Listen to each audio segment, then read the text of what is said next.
did this ourselves. They're coming. It can't be. Where is everyone? Hello, survivors, and welcome back to the Apocalypse Postcast, a podcast. I am, of course, your host, MakeShift, and sorry for the delay. The real world just gets hairy sometimes, and I can't get an episode out, but I'm back to do a little bit of a 2021 post-apocalypse review. So it's the end of the year, and a lot happened this year. I just kind of want to go through some things. I've got a very special guest joining me. His name is Marky Makeup. He'll be on very shortly. But before we get into that, I want to give you a few of my personal updates. The first one, of course, being this podcast. I guess I don't have a whole lot to talk about other than I am working hard on the Legends of Wasteland City short stories.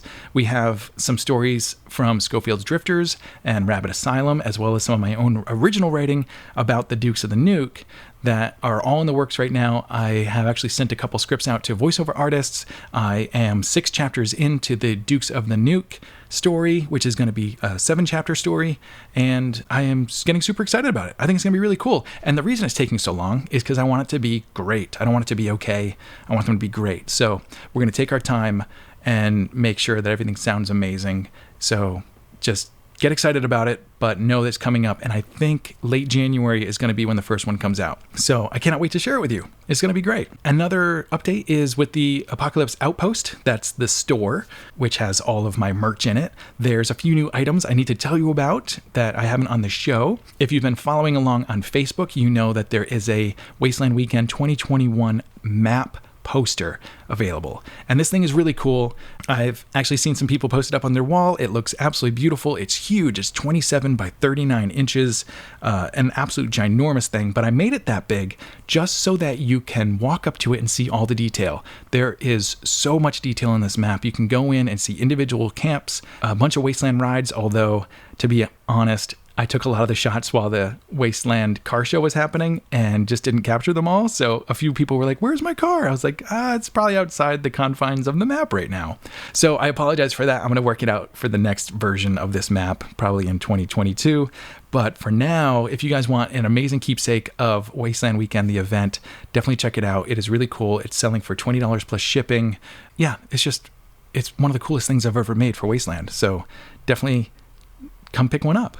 Another thing is, and I'm going to add this to the shop. Oh, I guess I'll add it tonight since this comes out for you guys today, which is my tomorrow. I actually sold out of the Apocabob pins, the little like gold colored Apocabobs. They did wonderful. I think I had bought like a couple hundred of them. So it took a couple years to sell them out, but now I needed to do a new batch. And so here's what I did. I changed it. It's 25% bigger, so now it's, 1.25 inches rather than just an inch, and I got a new color, so this one's going to be more of like a silver tone than the bronze gold tone. Anyway, he should look really good next to your old Apocabob pin, or for anyone who doesn't have any yet, you can have this one. But I bought them in even more bulk this time, so the best part is it's going to stay the exact same price of $8 in the Apocalypse Outpost store. And then, of course, I do have that batch of Fuck It, Let's Eat the Bastard t-shirts, which is based on the commercial for Dead Raider Jerky. So those are kind of fun. And fun story about that one, I was actually wearing it on the Home from Wasteland back in October. I went into like a fast food restaurant and someone pointed it out and was like, I get it. And I was almost positive she didn't get it. Not the way I meant it, but the t-shirt works in so many different ways. It's kind of not that far off from Eat the Rich. So you can wear it and people can kind of take their own meaning from it. Everyone has bastards that they would rather eat. Let's just put it that way. All right, guys, with that, I'm going to bring in my guest today that's going to help me with the rest of the episode. He is also known as the Cosmetic Mechanic. He's a body paint artist and purveyor of cool, swaggy shit. And he's also a red carpet interviewer who works the streets of Hollywood, and I meant that in the risqueest way that it could be taken, as well as Wasteland City alike. Welcome to the show, Marky Makeup. Hey, bud. Can we talk? Yeah, let's talk. Did you like my intro? Is that what this is about? It's an old Joan Rivers red carpet. Can we talk? Oh, I gotcha. So yeah, thanks for popping on. I know that about a year ago, you had me on your show to do a year in review, so I felt this was only appropriate. I gave it some thought, and I do think I did that the first week of January, so I was like cheating towards the end, maybe. Oh, gotcha. Yeah, but here we are. I've come to your neighborhood this time. I'm on your turf. Fantastic. Well, it's really good to have you, and it's about time you've been on the show. We've known each other for a long time. And I know where all the bodies are buried. well, speaking of bodies, so I actually showed up to your studio. What was this? 10, 15 years ago. I had first gotten to LA. I think you posted up on Craigslist looking for like body models, and I was Craigslist, how dare you? I think it was though. I think it was. Would not go so low. It might have been Model Mayhem, is maybe what you're thinking. It could have been, yeah, because I had this this thought in my head that I would be a model back when I moved to LA. What a stunning man you are! I think I went to like 2 auditions. And I handed him my headshot, and it was not a professional headshot. It was like, kind of cheap. I didn't even look like my headshot anymore. And the guy kind of looked at it, and he was like, I'm going to put you in our commercial pile. And then I never heard from anybody ever. So that was my experience there. But one of my favorite days was actually working with you, because you were looking for models to like test some new stuff on. Is that right? When we shot, I don't even think I knew which end of the brush to use. Well, you did a great job. You covered me in all sorts of different stuff. Well, that doesn't mean I did it right. There was like a skull on my arm, some angel wings, like all sorts of stuff. It was really fun. Really? Yeah, I had a good time. I'm going to dig through. That's like a couple hard drives ago. I'm going to have to dig through and find them. Oh, that would actually be really cool. If you do find it, I'll post it as the thumbnail for the show, but that would be like tomorrow. Those hard drives are in Vault West Hollywood, not Okay. All right. Well, just kind of attack my my channel with it at some time. Just like post them up there, and we'll see what happens.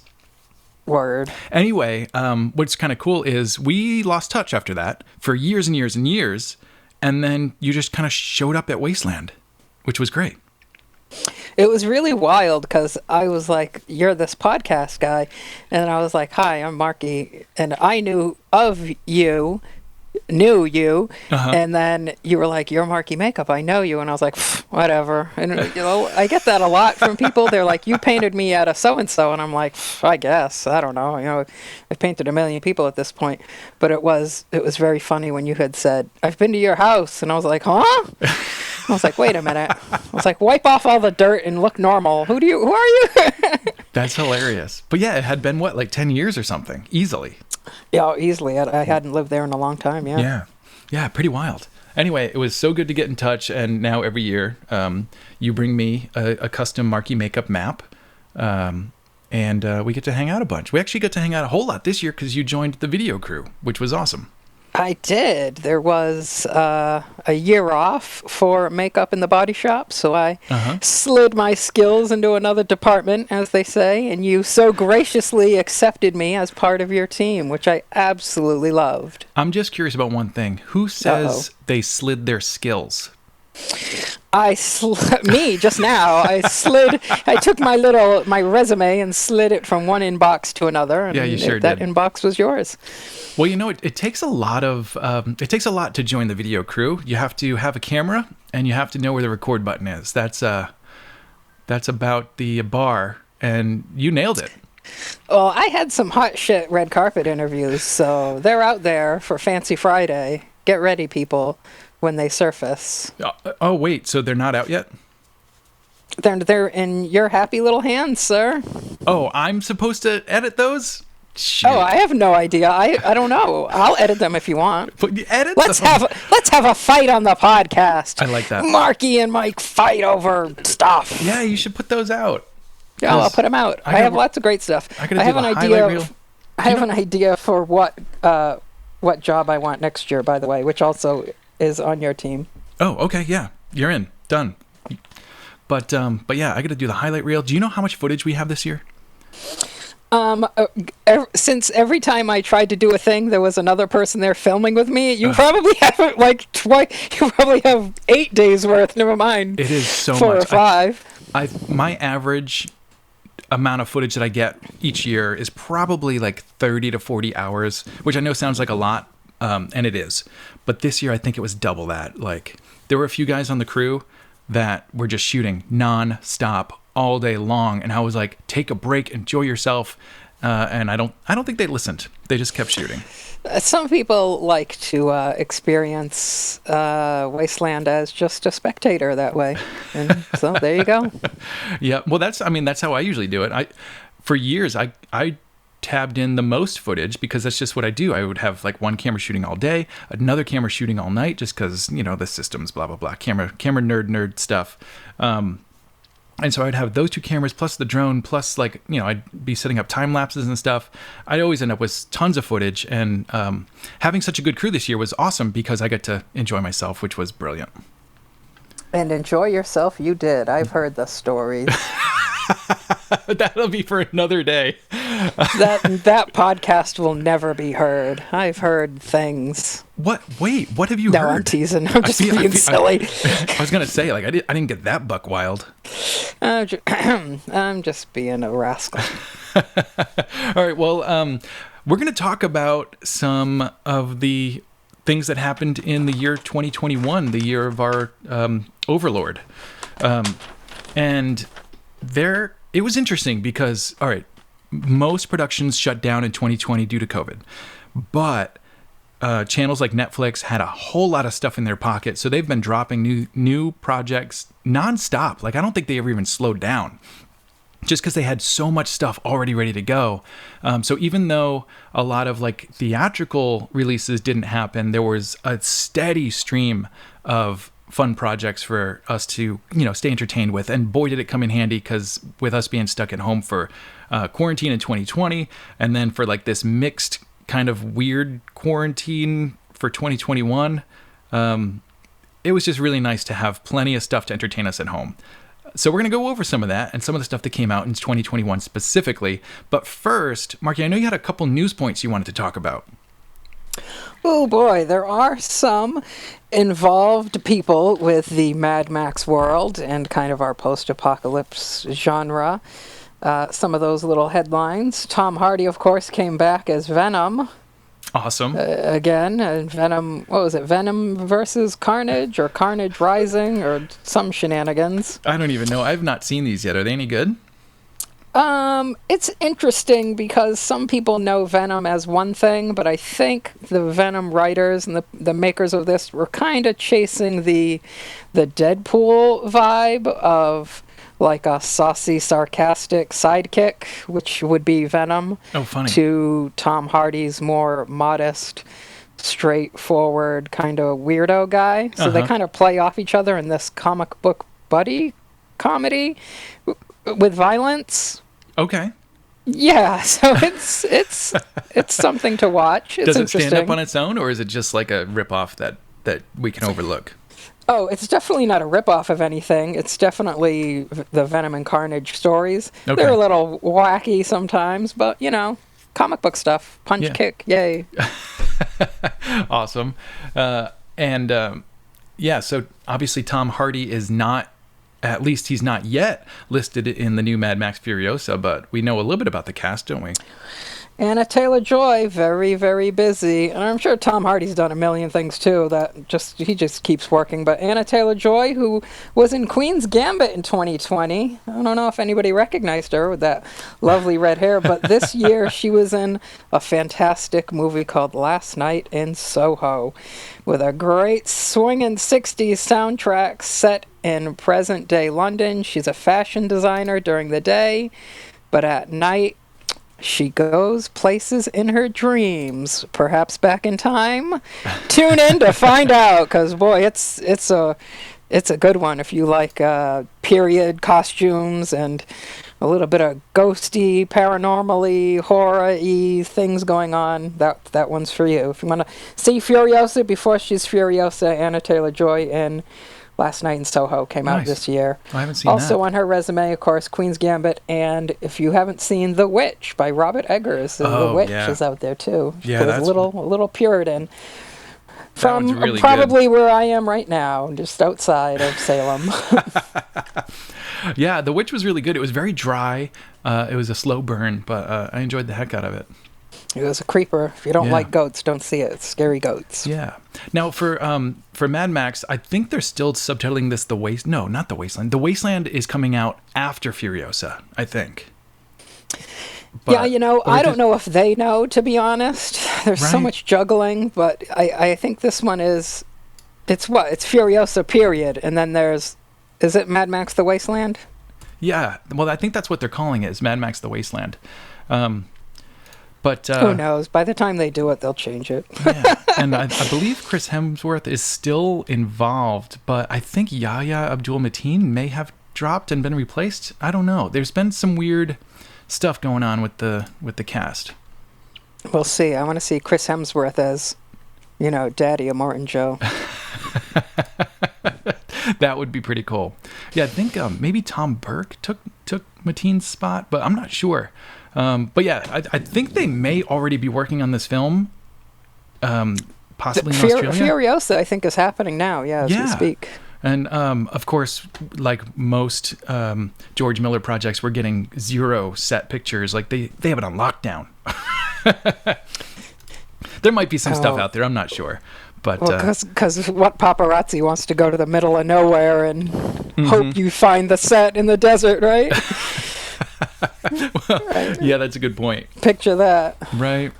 Anyway, do you have any other news, or I think that might be about it, huh? That's it so far. That's what I got in the hot headlines. Yeah, perfect. All right, cool. So next up, I want to know what movies you've seen this year. Well, not to plug it, but I have one of them fancy theater chain passes.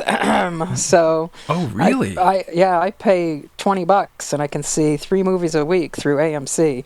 Plug. So if you have no life and like movies, that's the way to go. Is that $20 a week or $20 a month? That's a month. A week. What? I'm poor. I think it's $20 a month. Yeah. That's incredible. Yeah. So you just go see whatever you want. And then you don't have guilt if it sucks. Remember MoviePass and how much money they lost? I think about MoviePass too much than a person should think about MoviePass. It was like one of those things where you were like, I know this is not working. Like, how could it work? That's a whole nother podcast. I could explain how that works. They had a million members. Come on, whatever. I don't know. Give me an ad to my phone or something. They could have made money with that. Yeah, sometimes you just like, how is this company making money? Oh, wait, they're not. And that's the point. Yeah. I don't know. Better negotiations. I don't know.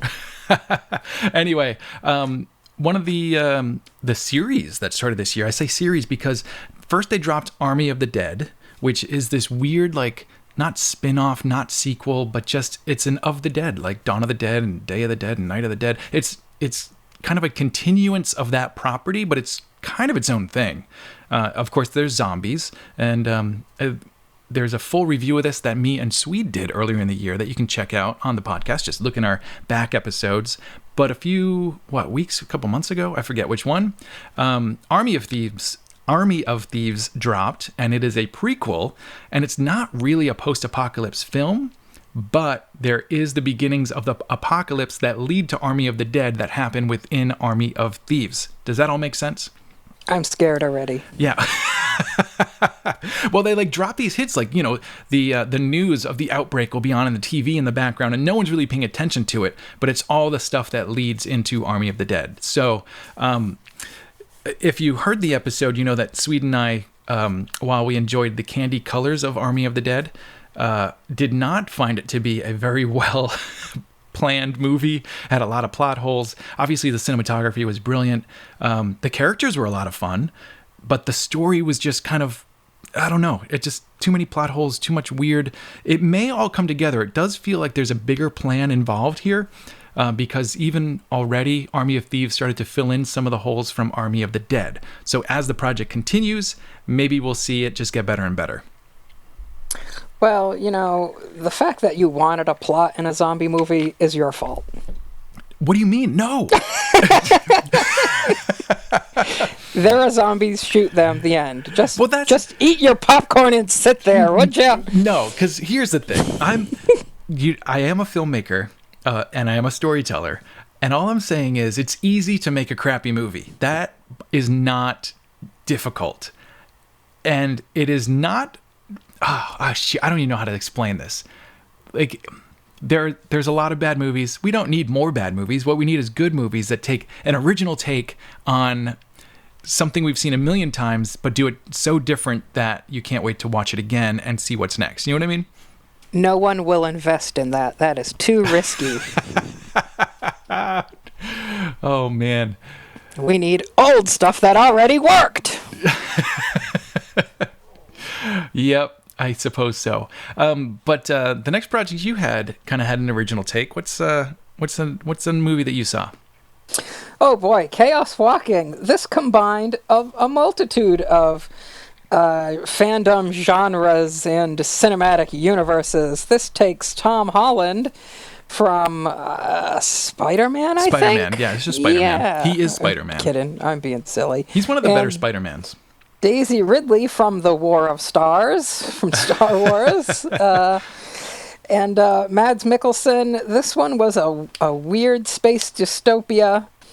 And Tom Holland, Daisy Ridley on a planet out there. I think they crash land, end up in a barn, and it's a fun planet romp if you like kind of a young adult space dystopia movie. Aren't all space dystopia movies young adult space dystopia movies? You know what's funny is we were watching it and we were like, we watched this in 2020, and again we watched this in 2021, and there was the little lockdown delay, and so we looked and we said, gee, that Tom Holland doesn't age. And we looked and this one was made in 2019 but was delayed from being released. Yep. And so it was released now, and we thought but Chaos Walking, fun little planet romp in space. Yeah, fun. It's funny you mentioned that, because a lot of movies that were destined for theatrical release did not get released because they lose so much money without the whole theater part of the release, because that's where people are paying $20 to watch 12 movies a month. Wait, that's only like $1 something a movie, Marky. Right? Do you want to come to the movies? All I'm saying is, yeah, I do actually. I haven't been to a theater in a long time. All I'm saying is, I totally understand why some of these movies wanted to postpone, because I've heard about so many production companies losing so much by going straight to streaming, which also doesn't make sense to me because Netflix makes a ton on streaming. The whole market is changing for the better and for the worse at the same time. I don't know what to think about it, but we're going to get some more delays like that, I'm sure. Well, I'm not a finance guy, but what's her name did sue over her part of the box office, and when there's no box office, you don't have any money to pay these people who maybe forewent their paycheck for points of the box office, know. So I don't know, it gets higgledy-piggledy, as they say. It's film finance is an open book with gray scale of rules, but that was great metaphors right there. Oh, thank you. Yeah. So getting out of the movie business and back to movies, one of the biggest films from the first half of the 21st century, 21st? Yeah. Dune launched this year, and it got a lot of praise. It's a long movie. It's huge in scope. The story is obviously pretty well known from two projects that have filmed before, one good, one not so good. This one was great. What'd you think of Dune? Gee, it ripped off a lot of Star Wars stuff, didn't it? For those that don't know, Star Wars is based off of Dune. The other way around, of course. I think it's funny if people look and read, figure out the book was published in, 67 finally? Yeah. There's definitely a lot of overlapping themes, and I think that's one reason why Star Wars fans can absolutely fall in love with this whole new world. If you were born after 1977 or whenever the last Dune came out. When did the last Dune come out? Yeah, it was the last movie. I think it was like 83, 84. Okay. Because then people like to make this inappropriate joke that Herbert died after the movie came out, right? Because he thought it was so awful. But I think it was 80s, because when was Sting? Right. Sting was in it. He was big then. Yeah, you're right. It's 1984 for the last one. Okay, and so that one is what's his name? Who was that? The director? Ooh, the weird guy. Question. Is it Lynch? Let me see. Oh, yeah, David Lynch, right? So it is weird and eccentric, and that 80s one did try to stuff the whole book, which, if you've held the book, you know it's biblical in size. It did try to stuff the whole book into one movie, and anybody who's seen this new one from HBO, you sat down to a surprise opening credit card of Dune Part 1, which they did not tell anybody. Right. They did not market it that way. Very clever, very And they also clever. did not get the contract signed on Part 2 until long after the release. I mean, it was like a month or two after the release before they actually said Part 2's coming. Well, I think because they had to decide, not that I know anything about anything, but I think they had to decide whether there was going to be parts 2 or parts 2 and 3. Oh, I gotcha. Because I think there's plenty more story to be told. So Yeah. I think if they made a profit, there'd be a sequel. But if they made big bucks, there'd be a trilogy. So I think, I don't know anything, but I think we're looking at a trilogy coming up. Gotcha. Oh, yeah, I hope so, because I think these like hero stories are best told in trilogies. Well, it's a hero or whatever he ends up being. Yes, this one was amazing. This was theatrical. I saw it in IMAX. Folks, if you need costume inspiration for anything, this one wore out the space wardrobe. It was like, Daft Punk meets, all kinds of stuff. It was no shortage of male and female fantastic costumes. Yeah, just across the board, the art of the film was absolutely beautiful. The landscapes were great. The spaceships and the science-y things were great. Obviously, it was super well cast, just well told. Yeah. Yeah, it was a piece of work. It is a long one, and there is kind of a point towards the end where you're like, you might be checking your watch, but let me tell you, the first 75% of this movie is wonderful, right? I mean, amazing. Yeah. Okay, so let's talk about a few things that we haven't seen yet. I know that Matrix Resurrections, the fourth Matrix movie, and the first one in 18 years, I want to say, that actually comes out today in theaters, and maybe today on HBO Max. I'm not sure if it's today or tomorrow for HBO. I haven't seen it yet. It's getting mixed reviews, kind of on par with maybe the third Matrix movie, where they just kind of like slid from like a 10 out of 10 down to about a 4 or 5 out of 10. What? I'm not listening to those reviews. I mean, they are good. They're a good story. And anytime you get into like the super sci-fi stuff, there's going to be like these layers that pop up. And, sometimes they get a little wonky for people. I'm going to say they get wonky for civilians, but I think anybody listening to this podcast is up for the challenge of a weird story. I mean, come on.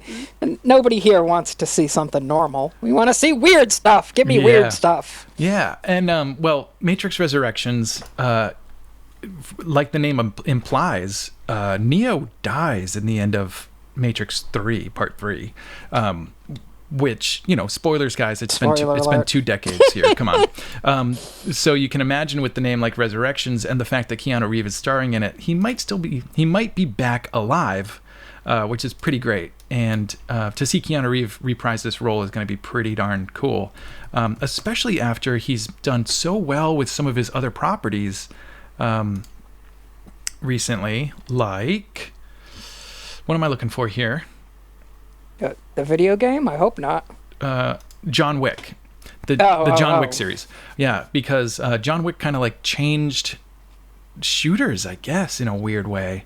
And I'm not a huge John Wick fan. I mean, obviously they're a lot of fun to watch. They kind of feel like the Jason Statham style, like Transporter movies, if that makes sense. This is getting a little too macho for me.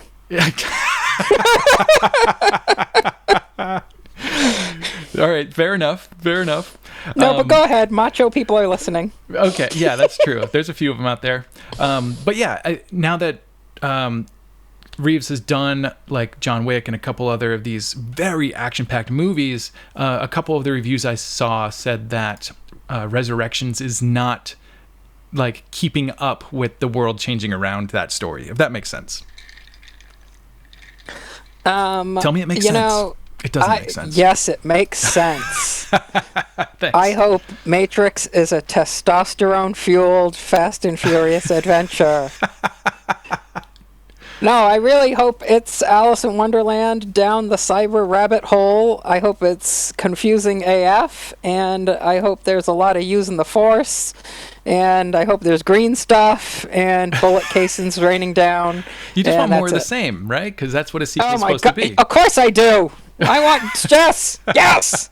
Force feed me more of the same. That's what I want.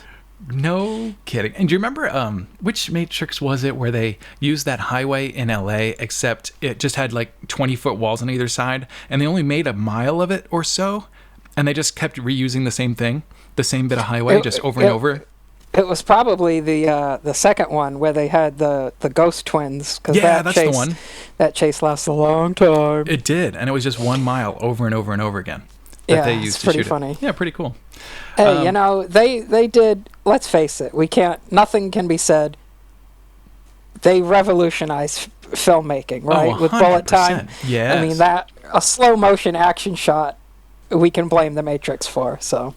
Yeah, can you imagine what the Wachowskis think about CGI now? Like, if they made Matrix, the original series, the original trilogy now, it would be so different. And I think there's something really magical about the fact that they had to do it for real. Like, bullet time was, like 30 or 50 cameras in a circle? Cameras in a line, popping off like a stop motion. Yeah, and now they would just CGI it, which would look, it would probably look smoother, but it wouldn't look realer. If that makes sense. You know how I feel. I'm a practical geek, and I like, same. I like, and what is it? Creation is the mother of invention, right? Yeah. Necessity. I thought it was laziness. Wow! Zing! No. Yeah, like people were too lazy to walk, so they trained horses, and then their butt hurt too bad, and they were too lazy to ride the horse, so they made carriages, and then they didn't want to feed the horse or take care of it, so they made cars. It was all laziness the whole way through. I think my connection's breaking up. Anyways, go see Dune, go see Matrix. They're probably going to be wonderful. Yeah, and they'll probably inspire you creatively, if nothing else. Well said. Well said. You're right. I'm being too critical. Let's talk about something I haven't seen.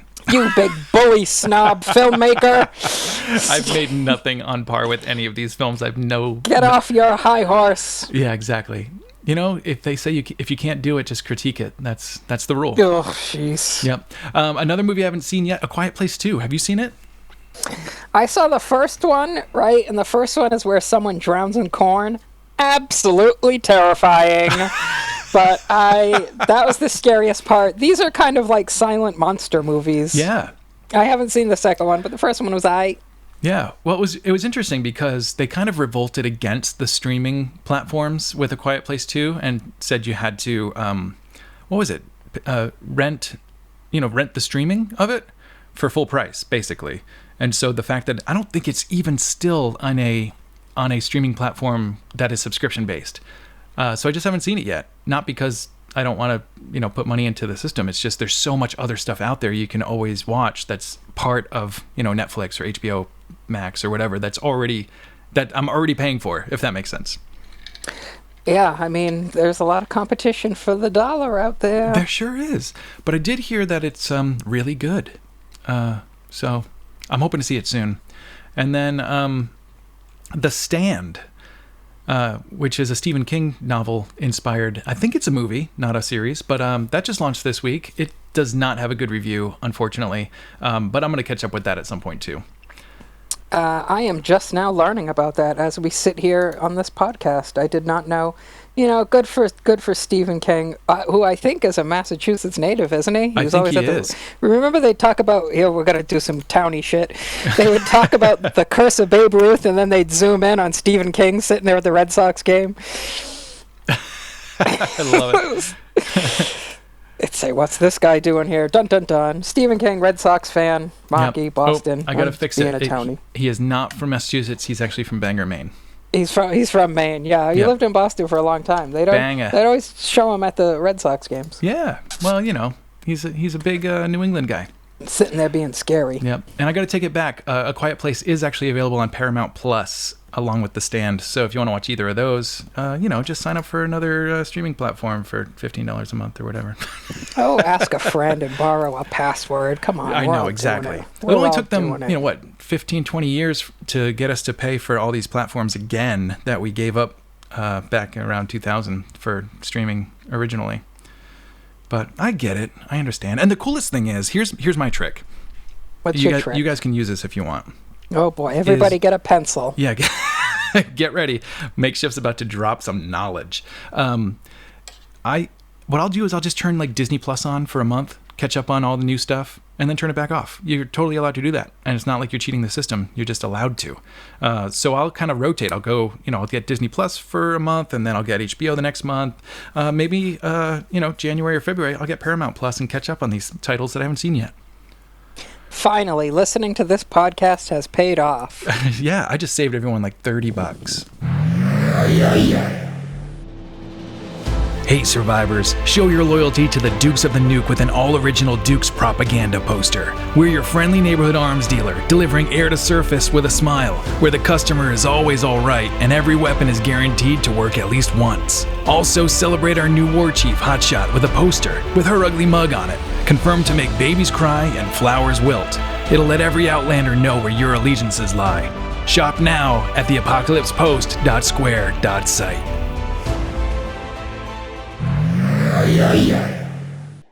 We just password share amongst my friends. I'm sure the FBI is listening on my Apple device now, but anyway. Well, Netflix back in the day said you were allowed to. I think they've changed their minds on that now, though. Oh, they haven't. You're right. Let's just say I have 4 friends and I have 4 streaming services. Wink, wink, nudge, nudge. That's the way to do it. Heck yeah. And the last movie that I really want to see that I have not yet, there's a Tom Hanks film called Bios that came out earlier this year. And I haven't seen it. It looks amazing, though. I think he's like... This is on the least high traffic of the streaming services. This is Apple Plus, isn't it? Or Apple TV. Gotcha. I don't think anybody has that yet. Well, actually, we do. Our roommate does, which means we do. Really? Yeah. You're the one. All right. Well, I'm going to have to find that one. So that one, Tom Hanks, I think he's alone in the post-apocalypse wasteland, and he creates himself a companion robot of sorts. So it sounds kind of right up my alley. Didn't he already do this with a volleyball? What? Oh, yeah, he did. You're right. Well, this one's a little bit more high-tech. But essentially... Moving right along. You know what? We're going to have to work together on a comparison essay where we take 2 Tom Hanks films and say how they're the same. Well, there's probably a third if I think hard enough. I don't know. Probably is. There was a lot of like robot movies that came out in the 80s. And then they kind of they changed, right? Like, I don't know. iRobot with Will Smith came out in the 90s, I think-ish. But yeah, CGI kind of changed the robot genre from like really clever magical filmmaking to, I don't know, just CGI it. And everything just kind of changed a little bit. So, I don't know. And before CGI, there was volleyballs. There were... Yes. All you had to do was paint a face on it with some blood and you got your best friend. Ew, is that what he did? Gross. Oh, yeah. Did you see the movie? No, I'll have to have a Tom Hanks doubleheader some night. Yeah, it's a great film. It's long, and it's kind of hard to watch, and there's very little music on purpose. Wow, this sounds thrilling. Great sell. Yeah, just imagine, what is it, Lord of the Flies, but with only Piggy. Oh. Yep. Okay. Yep, that's where I'm going to leave that. Let's move on to TV. So Station 11 just dropped on HBO Max. It kind of popped up on the radar this year late, and as of us recording today, I have seen 3 episodes. How many have you seen? 0. Well, let me tell you, definitely worth watching on one of your streaming platforms that your buddy probably plays for. HBO Max is a very frequent high traffic of mine. One, because it had Dune for a little while, and I was like knee deep in it. But I do click on HBO Max a lot. Yeah, cool. I think, and just because we're talking about all this stuff, I do like to, talk about the streaming services a little bit. I think HBO Max has the best balance of original content with like the more commercial stuff, where you can see all those movies that you would normally see in a theater. Like Netflix, I feel like is doing less, like buying or getting the rights to play the big films, and they're doing more of just their own originals. Whereas I feel like HBO is still doing the same thing that HBO has always done, which is bring you the biggest movies along with the original stuff. Does that make sense? I think so. I think HBO.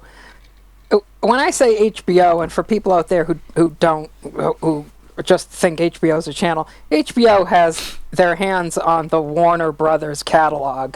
So if you have a Batman, a Superman, a Harry Potter, right. HBO has the Warner Brothers, filmography of all these characters. So if you're looking for that type of stuff, animated or otherwise, that's where you'd go for your HBO. That makes sense. Yeah. But yeah, so for Station 11, I really enjoy the show so far. It's jumping through time. It's got a bunch of different characters whose lives intersect. And it all takes place after a flu pandemic wipes out most of the world's population. I think they said it's like a 99% death rate, which is kind of the inverse of what COVID is for us in real life. But, super. Yeah, well, much worse than what we've had the privilege of going through. But it's interesting because a lot of the stuff that happens in the show kind of echoes what we've gone through here with like quarantining and, having to supply up for a long period of time. And at first it's a little tough to follow because it's just kind of jumping all over the place. You're introduced to characters. There's a lot of mystery going on. But by the time you reach episode 3, you've kind of settled into what the show is going to be and how it's going to move. And honestly, by the time episode 3 came to a close, I was like, this show is going to be important. That was just my feeling. Like, it's just going to be a really well-told story. It really concentrates on the characters and individual stories and how they interact with each other. So I'm kind of excited about it. And if you watch the trailer, like I have only watched the trailer, it seems like this group is traveling to find the Museum of Civilization, right? Well, as of episode 3, that's been hinted at. Like, there's one... I don't know what I can say. There's like a traveling play group called the Traveling Symphony, something like that. And they put on Shakespeare plays, and they do a circuit every year. So they go around to all these different communities trying to bring back some of the old world entertainment. And I think their motto is something like survival is insufficient, as in, let's just make life a little bit better. And so, yeah, they get an invite from this Museum of Society, but they turn it down. So far, no, they're not looking for it, but I'm sure they will be soon. You're saying a lot of things that I like a lot. So I bet you I watched the trailer and they pan through this. You called it Museum of Society. Is that what it is? They pan through. They're like, here's a video game. And there's like a Game Boy there. Oh. Like it's like this ancient relic or something. And I was like, I think I'm going to like this show. And I think I'll like that show a lot. Yeah, it's really good. It's a bit of a slow burn, but it's really great storytelling. And it shows a bunch of stuff like just prior to the apocalypse. And they jump around from like 2 years after to like 20 years after. So far, I'm super hooked on it, and I can't wait. They're releasing this weekly, so it's very old school. Oh, you got to make you wait and think about it, huh? Yeah, so in this case, I got to keep HBO Max for a couple months, I guess. Oh, boy. Oh, dun, dun, dun. Yeah, and I got to say, the one caveat I'll put out there is, you remember Lost, like season 1, you were like really intrigued. It was telling a good story. They had a bunch of mystery stuff, but just creating a bunch of questions does not necessarily make a good story. So I'm hoping that, they've thought this one out. I'm sure they have, because it's based on a book, which is almost always a good sign for a TV show or a movie. Yeah, they like to set up those mystery boxes, those foreshadowing moments that pay off later. Yeah, totally. And I appreciate that when it's done with purpose. Oh boy, here he is, getting tough again. I know. Tough Okay, sorry. on it. Whew. Your turn. Mike. Tell you Mike. what, why don't you tell us the title and be really critical about it? Oh boy, Sweet Tooth with some brat with horns, and he's annoying. No, Sweet Tooth was on Netflix. A little post-apocalypse, a little fantasy elements. Yeah. Something terrible has happened, and now there are human-animal hybrids with superpowers of sorts. Yeah. I thought it was so good. I think I'm like 80% of the way through, but Okay. I got to the part where he's like finds a little kid group in the woods, and then they're like, "We hate adults." And it's like, yeah. I was like, "Whoa, he found his people." So, but yeah, this one does not look like it was cheap. No. It looks spare no expense, especially in the makeup effects department. I've seen some behind the scenes stuff, and sometimes that kid is not a kid, he's a robot, and it's like, wow. So, yeah, what did you think of Sweet Tooth? I absolutely, everything about it. I thought it was absolutely brilliant. The casting was great. The cinematography, great. The story's really interesting. And I hope, the risky thing with anything that goes on Netflix is you just never know when they're going to cancel it when it comes down to it. I don't know anything about anything, but a lot of people out there like to say, Kevin Smith likes to say, give it the 3-season treatment. He says that frequently on his podcast. And anytime they come up with a good idea, he goes, yeah, give that the 3-season treatment. Netflix, and it's kind of like, what? Is that a thing over there? I think it like is. they green light 3 seasons, and then sometimes they green light 1 season. And right. Yeah. And they act fast over there. Yep. And I know it's in the best interest of the filmmakers to stretch things out. And so they're not necessarily going to try to end a story by the end of a season, hoping that they get the next season, because sometimes just leaving things open will guarantee a next season if the demand is there enough. But I don't think Netflix works like that. They're like, is it getting the views, per dollar? Is it, if it's not, just gone. And that's kind of like old school TV used to do. Like you would have a favorite show and then it would just stop. And you don't necessarily get that wrap up episode. So, but I think this is one that they're going to follow up on. And that one, and Tribes of Europa, which was that this year or last year? I think that was last year. Yeah, that one was just getting started when it ended after 6 episodes, and I cannot wait to see where they go from there. Is this going to be a second season? I hope so. There better be. Oh, yeah. I mean, they yeah. set up such a world, but they just got it started when they. And that one is not in English? That one is mixed. It takes place across all of Europe, so there's a lot of different languages wild. being used, which is pretty cool. I thought that was really fun. And yeah, everyone's just speaking in their native languages, and then they'll just subtitle the ones that you need, which is great. Yep. So back around the time of, when? I guess just before Wasteland this year, I got a suggestion from Rebekah to watch C, which stars Jason Momoa. It's on Apple Plus, and it is a way in the future post-apocalypse. Everyone's blind, but then a pair of twins is born who have sight. And so there's a lot going on because obviously they're almost like superpowered because they can see. But there's like a lot of this Dark Ages kind of look. It's very tribal. Like it almost feels like it could have been long in the past as well as post-apocalypse. Like I don't think it really matters. It's that far distant from today. But yeah, it's really well produced. They do some really cool stuff with the idea of everyone being blind. And I think it's worth a watch. I've watched, I guess, just a handful of episodes so far. I got to get back on it. That sounds heavy. It kind of is, to be honest. But yeah, Momoa is really good in it, and it's another beautiful show. If you like kind of like that tribal, like medieval kind of feel in your post-apocalypse, it's a good one. Does he have a beard or no beard? Oh, good question. I'm pretty sure he's got a beard. What movie was it where he showed up with no beard? It was Dune. Dune, halfway through, Dune. Yeah. And you were like, that's what you look like.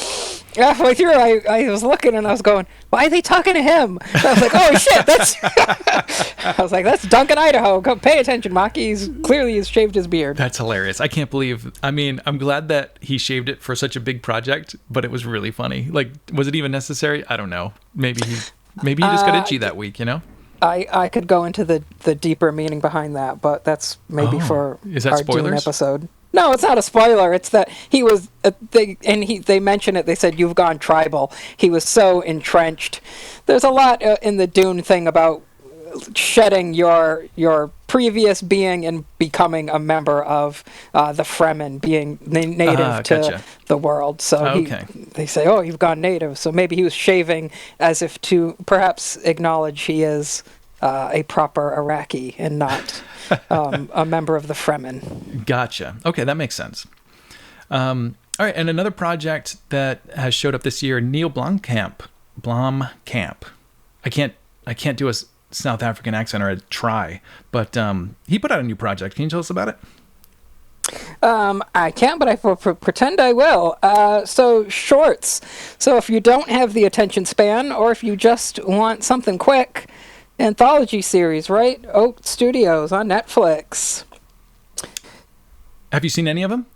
I've seen 0. Oh, I didn't know that. Oh, I had you talk about it, but you haven't seen any. I've watched a handful of them, and I'm intrigued. It's kind of like that series, what is it, Love, Death, and Robots that came out? Okay. Where it's a bunch of... Love, Death, and Robots is fantastic. Yeah, so if you like that, I think you're going to like this Oats Studios, because it's all these, like, short stories. They're kind of vignettes, and some of them almost feel like teasers for larger movies in a way. Well, you never know. That might be what they is. I know. Well, I mean, that's kind of how he got his start, right? Was he did a teaser that kind of looked a little bit like District 9 and then sold the movie based on that? Oh, that's once upon a time, that's what they did with music videos, right? You said, here's my music video, let me direct something big. And so maybe that's what this is. Yeah, totally. In a more cyberpunky thing, if you haven't seen Love, Death, and Robots, very experimental. Yeah. Some you will love, some you will hate, but you will enjoy all of them. Right. I will just say yogurt for president. Oh my gosh. Yep. But yeah, back to Oats Studios. Yes. The very first one, Raka. I think it's probably my favorite, and there's no doubt why they started with it. It stars Sigourney Weaver, which is always a great way to add some clout to your sci-fi project. Just throw Sigourney in there, but it's actually really good, and it definitely left me wanting the full movie. Cool. I think this one was there. Somebody in Central said this went to YouTube first. Oh, what's that? Oats Studios? Yeah. Oh, I wouldn't be surprised. That would make sense. And now it's popular because now it's on Netflix. It's got the Netflix eyes. Yeah. Yeah, Netflix has the power to, like, really make or break these small projects. Yeah, they jump-started that Cobra Kai, boy. Whew. They sure did. You know what was weird? So I remember it was in LA when Cobra Kai was being made, I think. I don't understand how so many years went by and the kids didn't seem to, like, mysteriously grow up. Did they do some kind of film magic there, or is my timeline just way off? I have no idea. What film magic did they do? They certainly didn't make what's-his-name look any younger. No, I mean the kids, though. Ralph Macchio. They didn't really age in those years when they weren't making the show.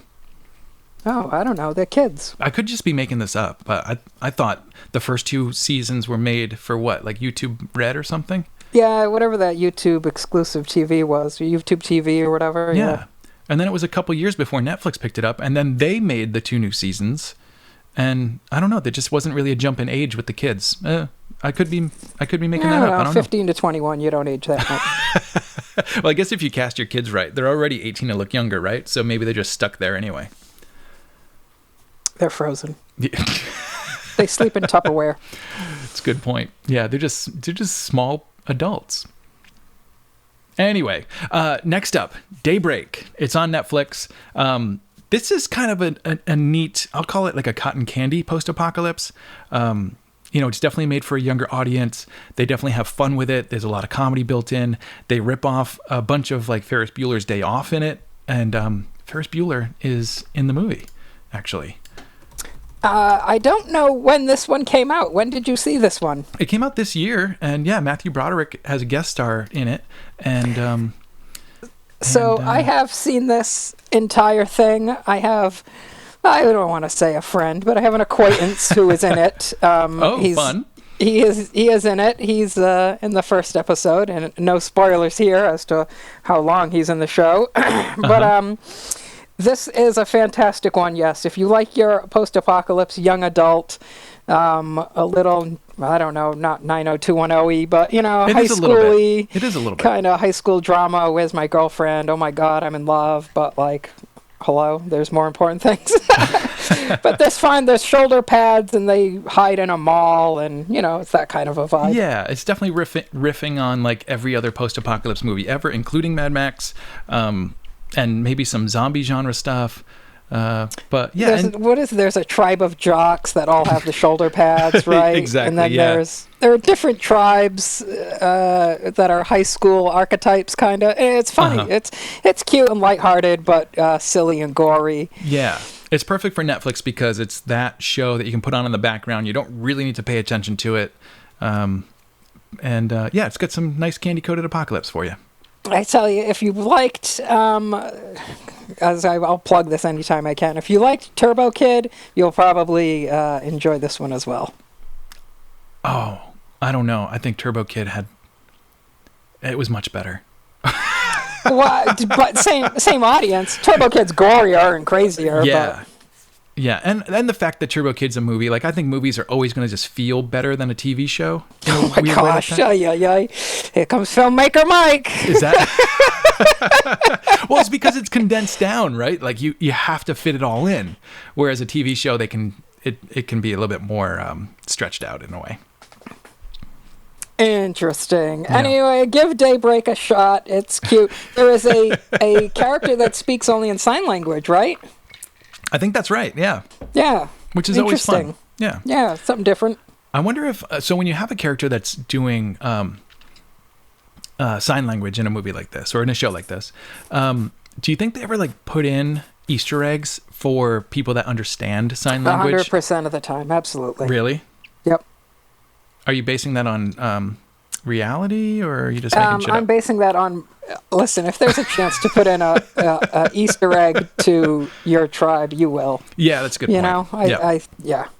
Yeah. And then you could just convince everybody that you're signing it correctly while you're really saying like the director's a big douchebag or something like that. Well, I don't think it's that kind of Easter egg, but I think it's I think like, it's a wink and a nod. Yeah. Yeah. I appreciate that. All right, what project you got next for us?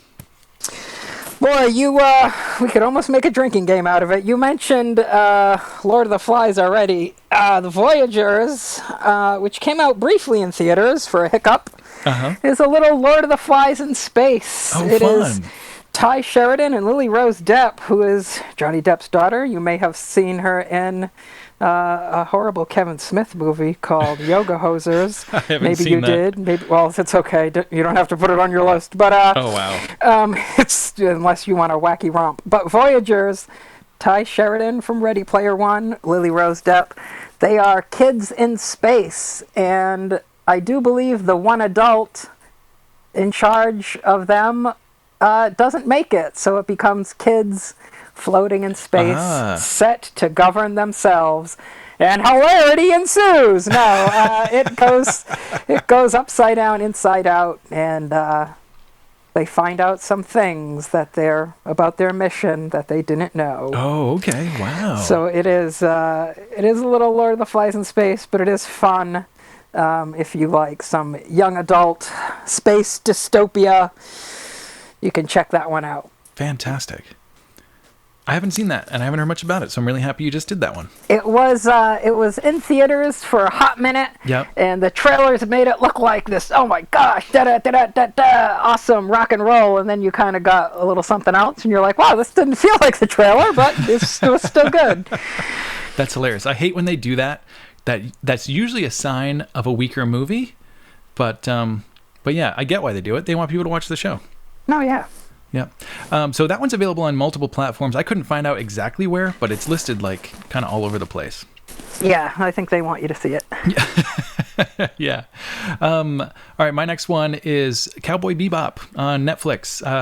Have you seen any of these?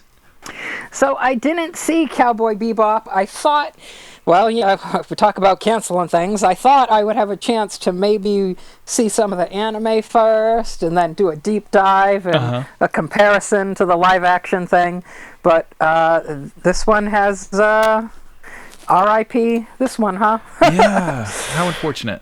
I know that it was getting kind of mixed reviews. I had not seen the anime, so I was actually absolutely loving the look and feel of the way this one was portrayed. It had some fun style. Again, it was kind of candy. I always say it's candy when it's like everything's bright colors, because most sci-fi and dystopia and post-apocalypse is really like desaturated. So when they make these ones that are what's that? Yeah, sepia or just gray, like the road. So when I see ones that are really flashy, I call them candy, and sometimes it actually is a little bit more candy. Like it's a little bit easier to digest, simpler, easier stories, bigger characters, that kind of thing. Anyway, I enjoyed the heck out of it. I thought it was a lot of fun. I think I've seen 3 episodes out of the series so far. But yeah, it's a little disappointing that they're already ending it. Well, email your customer service at netflix.com. My Netflix no, rep. I'm kidding. Yes. Yeah, it was a quick one. Yeah, too bad. Next up, I'm going to put these together because I think they need to go together. Squid Game and Alice in Borderland. These are both on Netflix. Squid Game, obviously everyone's heard about, but it led to a lot of people discovering Alice in Borderland, which had a very similar feel of like a game for your life dystopia happening somewhere in Asia.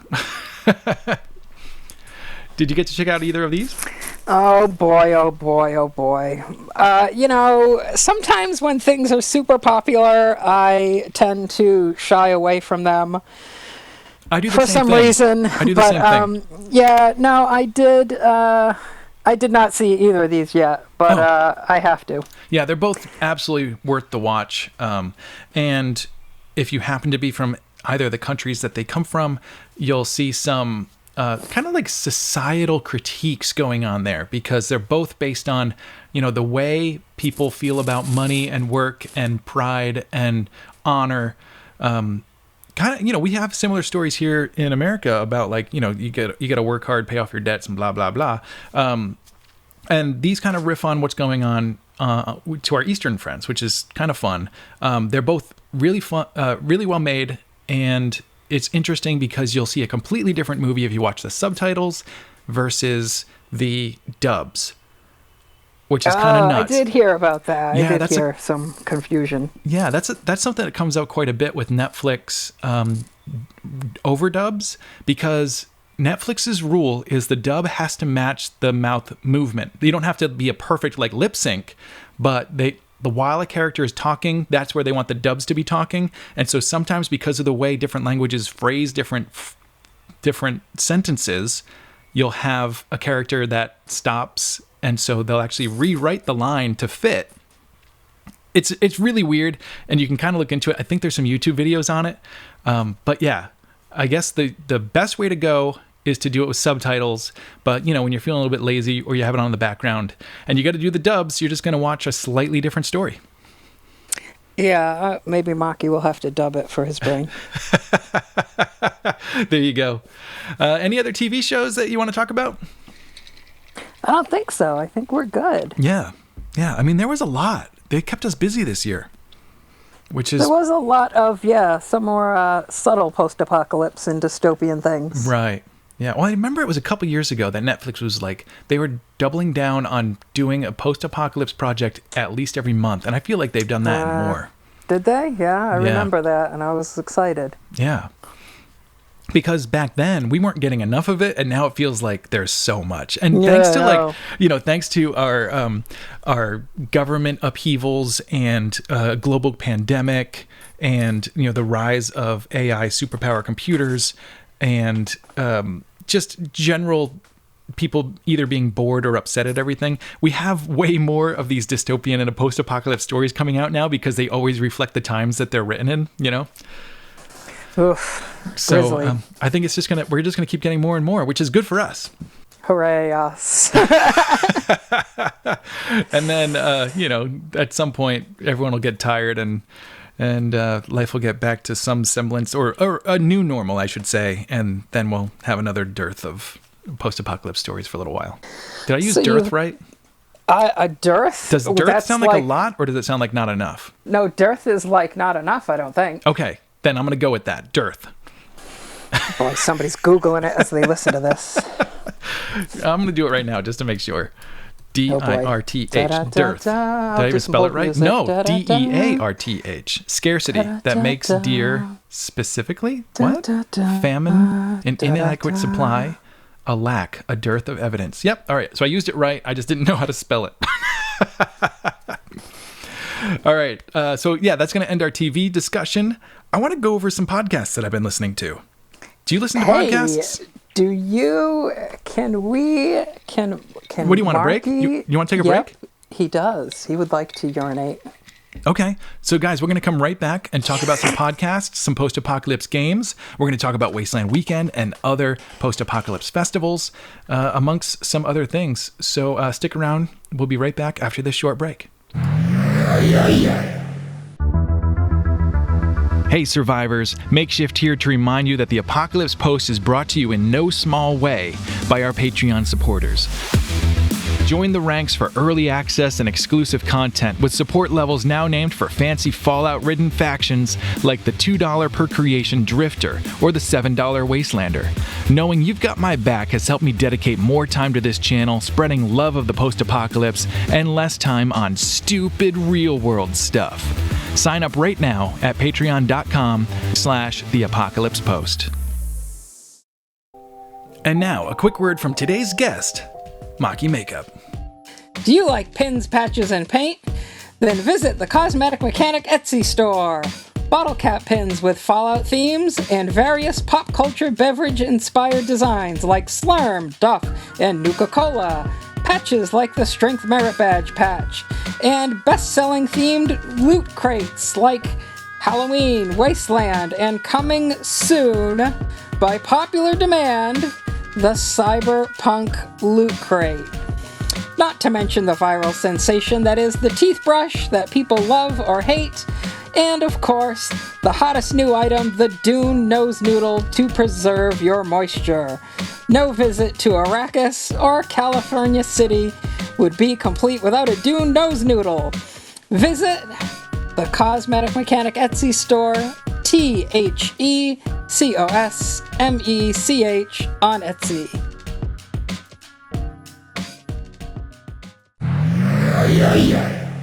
Awesome. Oh, I'm so glad. Yeah, that sounded great. And not only that, but for all you guys out there, if you don't know Marky Makeup yet, a.k.a. the Cosmetic Mechanic in our world, he's got some really cool stuff in that shop, including all the things you just heard, but especially the teeth brush. Where did you come up with that? So the teeth brush is born from Wasteland Wednesday, which is the every Wednesday show I do that is Wasteland themed, that came out of lockdown because Marky was going a bit crazy.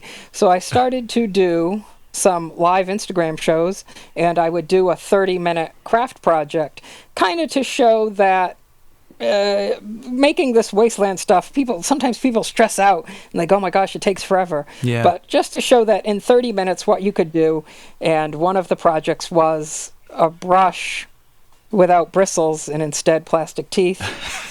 And the teeth brush is born. I posted it, and like it went like kind of virally, a lot of shares, and then somebody's like, give me the link to buy it. What's the Etsy store? Where do I buy it? And I was like, I don't know, there's only one. So, but now, by popular demand, I have decided to put it up in my Etsy, and everybody can have their own teeth brush with a plastic or wooden handle. I love it. And I've got a Cosmetic Mechanic post-apocalypse shirt. It was the what was it? The heart, right? Yeah, that's the T Public store. A little less traffic there, but people do like the T Public designs. That's right. Oh yeah, that's right. Because it came from T Public. I've also got a T Public. I don't send a lot of people there because it's a little different. Yeah, I understand. And then if you do visit my store, some of your merch is in there too, so they'll find your store through mine. What, really? Yeah. How is that possible? Hold on. I have like some of your designs and Brett Rude, some of his designs. Oh, in the TeePublic Critical store. Bigs in the TeePublic store. Oh, that's so cool. I didn't know you could do that. I'm going to do that back. Yeah, I can well, there's a thing maybe like add to store, and you can add items to the store. Oh, I love that. I'm going to do that because, yeah, I love supporting my friends. Even if it means just listing some stuff. That's so cool. All right, shall we get back to the show? We should. There's a show going on? Yeah. It's a podcast. And here's something everyone maybe already knows, but should know. I am a huge fan of podcasts. It's actually where this podcast came from, because I was having such a good time listening to other podcasts. And I was like, I want to try that. Anyway, I have found a few really cool podcasts that kind of fit the theme. And back in the spring, I interviewed Chris Russell, who puts out a podcast called After the Apocalypse. It's an original story that he's been writing, and it's excellent. He's now in season 2. I think he's wrapping up season 2. And it's really good. It keeps moving right along. He's introduced some new characters. The voiceover is great and just keeps getting better. And plus his chapters keep getting longer each time. I think the first one was maybe 10 or 12 minutes, and more his later chapters, his newer chapters are coming in at like 20 minutes plus. So anyway, it's really good. You should definitely check it out. Another one that I got turned on to, this was a suggestion from Sierra. If you're out there listening, thank you for the suggestion. It's excellent. It's not quite post-apocalypse, but it is still right in the vein. It's called Old Gods of Appalachia. And it is excellent. It talks about like witches and zombies and all sorts of stuff. And it's just really well told with, some minimum voiceover kind of coming in to sparkle a few of the characters, a little bit of music in the background, a little bit of sound effects here and there. It's really well told. It's great. And I mean, I listened to, just episode after episode while I was just plugged in and working on stuff. It's really good. The next one I want to talk about is called The Cleansed. This one, I'm not 100% behind it, but what I love about it is it's so different. It's actually doing like a radio show, like a circa 1910 type of radio show, where it's all voiceover. Everyone's playing a character. There's very little narrator, but there is a lot of background music and sound effects, and so it totally sounds like an old school radio play, and it's really fun. And then, of course, if you're into especially today's content, definitely check out our friends at Post-Apocalyptic Media. They talk about all the new things that's constantly happening in the post-apocalypse world, including way better updates than I ever give on all the movies and TV shows and everything going on. They're super up to date, so make sure to give them a listen. You can find all of those wherever you get your podcasts. I don't think any of them are exclusive, so just find them and listen and tell them I sent you. That's all. Hey, how about it?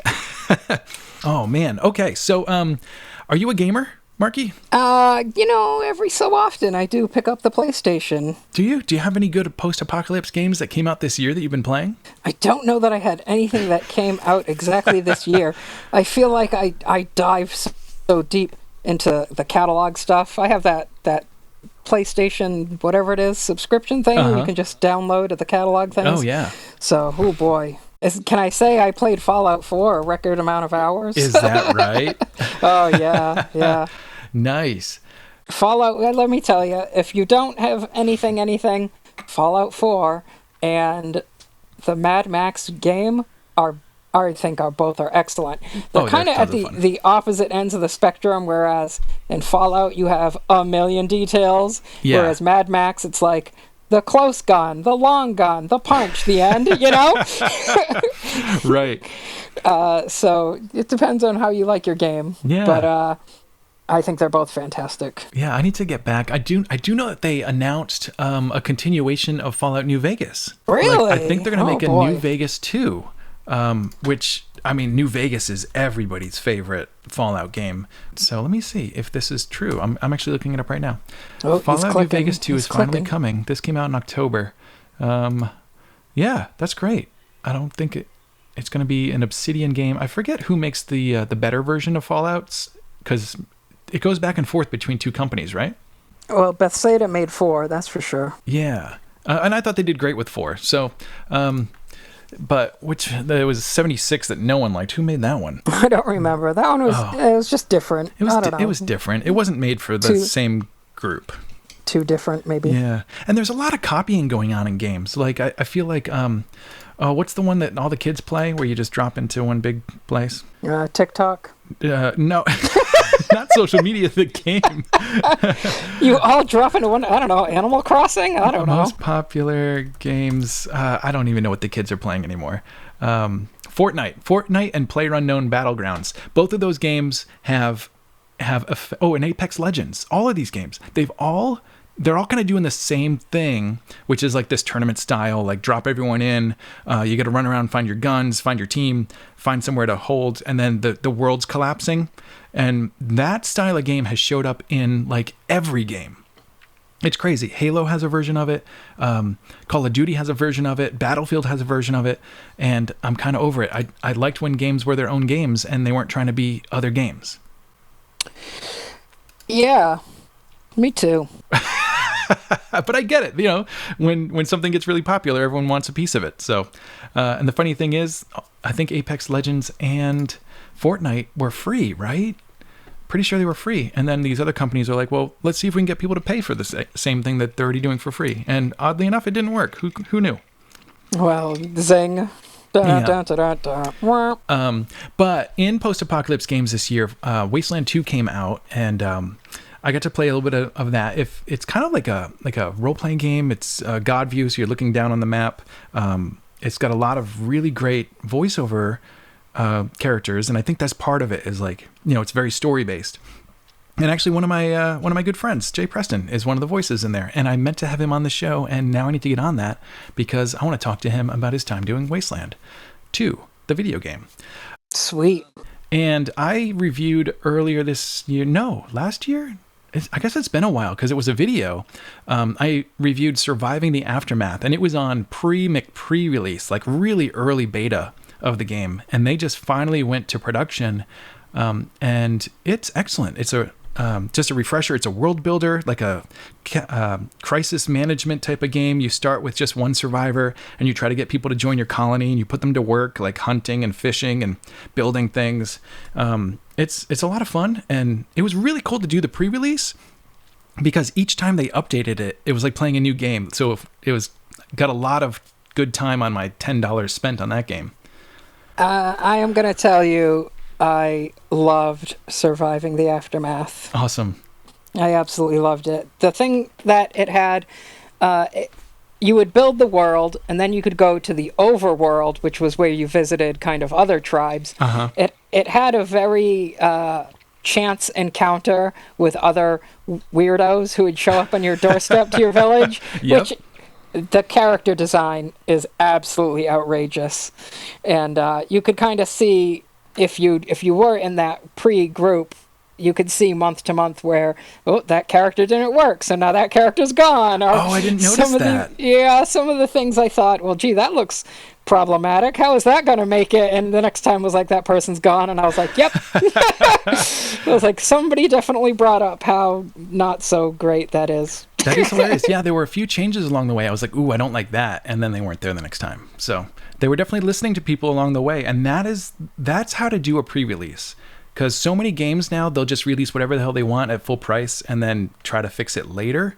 But that means, for those first few months of gaming, you're playing an unfinished game. Whereas these guys, they spent well over a year crafting this game, listening to people, working out the bugs. And so now when you buy the full release, you've got a great game. Yeah, I was all on board, and then they did that Frozen Winter thing, and I was like, oh no. No, that's all right. I like that. I like the seasons. I know you did.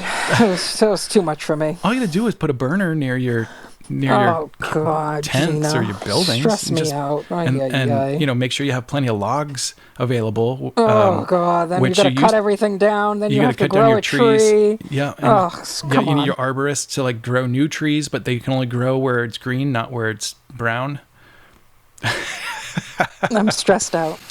I actually started a new game 2 days ago, and I'm about 120 days in, and I feel like I'm just getting started. And I put it on hard, all the way down the line. I'm just 3. What are you? I'm a monster because You are. You're terrible. well, I either want it to be like difficult and rewarding, or I want it to be over really soon. Then you die. You instantly. Yeah, because the first pandemic could wipe out your whole colony, and then you just get to start again on medium hard rather than the most difficult. But yeah, the resource management got a lot harder on this latest update. Oh no, I put everything on easy. Okay, see more. Everything, every game. Real life is hard enough. I don't need to pick up a video game to get it.